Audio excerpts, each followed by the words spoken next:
V K Pandian ଯେ ଓଡ଼ିଶାକୁ ବହୁ ସମୟ ଧରି ପ୍ରଭାବ ତିଆରି କରିଥିଲେ ସେ ବର୍ତ୍ତମାନ ସନ୍ନ୍ୟାସ ନେଇଯାଇଛନ୍ତି। ତାଙ୍କ ପତ୍ନୀ ସୁଜାତା ରାଉତ କାର୍ତ୍ତିକେୟନ ଆସିଛନ୍ତି।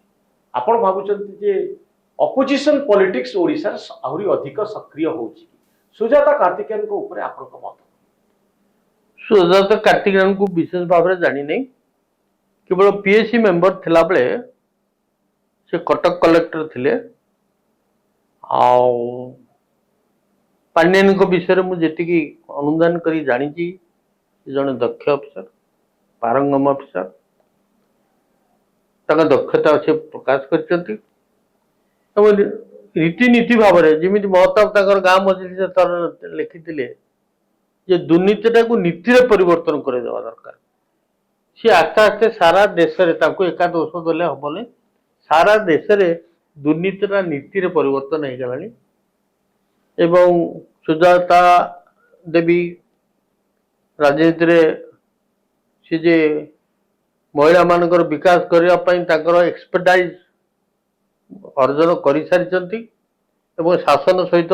खूब पाखे रही से सब अनुभव कर अनुभवी लोक। कि बर्तमान गोटे देखा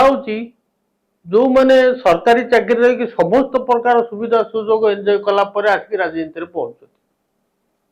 सब दल को गोटे दल नुहे से पिला दिन सब त्याग कर लोक राजनीति करके लोक सेवा करने चाहते कि आउ कि थोके लोक सबकि एंजॉय कर सरकार सब सभा सरीगले राजनीति माने सी धैर्य धरिक रही पार ना जो 35 वर्ष 30 वर्ष एंजॉय कले बाकी तक समय एंजॉय न कर रही पार राजनीति को ही आश्रा करी मध्यम आम से सुजोग सुविधा उपभोग कर जो पांड्यान कथा कले से जन दक्ष अफिसर दक्षता दिल बहुत लोक दोष दौरान नवीन पट्टनायक को मुझे एकमत हो पारे किंतु नवीन बाबू गोटे एकाटिया लोक ना स्त्री अच्छी ना छुआ अच्छी ना घरे एका कहारी ऊपर तो गोटे डिपेंड करके रहिबो ना नहीं कहारी ऊपर तो मनोफुला कर कथा कहबो नहीं जे देखिला दक्ष ताको कार्य करि पारुची तारि सा पांड्यान सहित रहले सेतबे एते व्यस्त हमार कोन अछि तुमे जे राजनीति करूछ तुमे लोकप्रिय हो जो दल लोक तो सुजाता कार्तिकेयन नेतृत्व में बीजेडी आगू जीव ना कांग्रेस भक्तदास नेतृत्व आगू जीव ना मत पचार तो कहूँ कांग्रेस आगू जावा कथा प्रकृति में आप देखुं कि बीजेडी भी भविष्य अच्छी सुजाता को नहीं नहीं उभय से उभय दिगु आस्ते आस्ते रिजनल पार्टी माने सब राज्य दुर्बल केवल ओडिशा नुहे रिजनल पार्टी मान दुर्बल कौन ट्रेंड हम आगू को किसी कहीपर मोर विश्वास अल्टीमेटली बीजेपी कांग्रेस ही दुईटी नेशनल दल मजबूत होकर रही आंचलिक दल सब दुर्बल आंचलिक दल हमार डिसएडवांटेज केते देखुना आप आंचलिक हवा द्वारा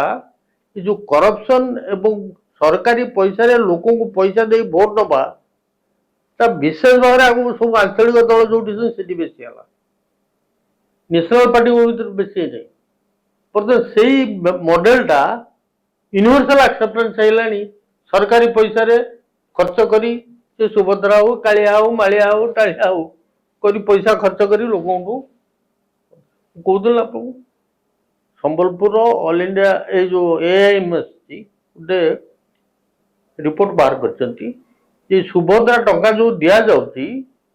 प्रोडक्टिविटी यूज मात्र 21 ना 23% हो माने non productive expenditure 75 I am sorry Sambalpur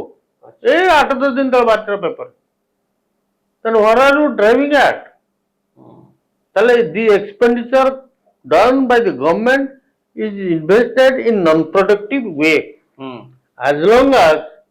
the state expenditure or resources is spent on a productive way आपको प्रोग्रेस हम नहीं।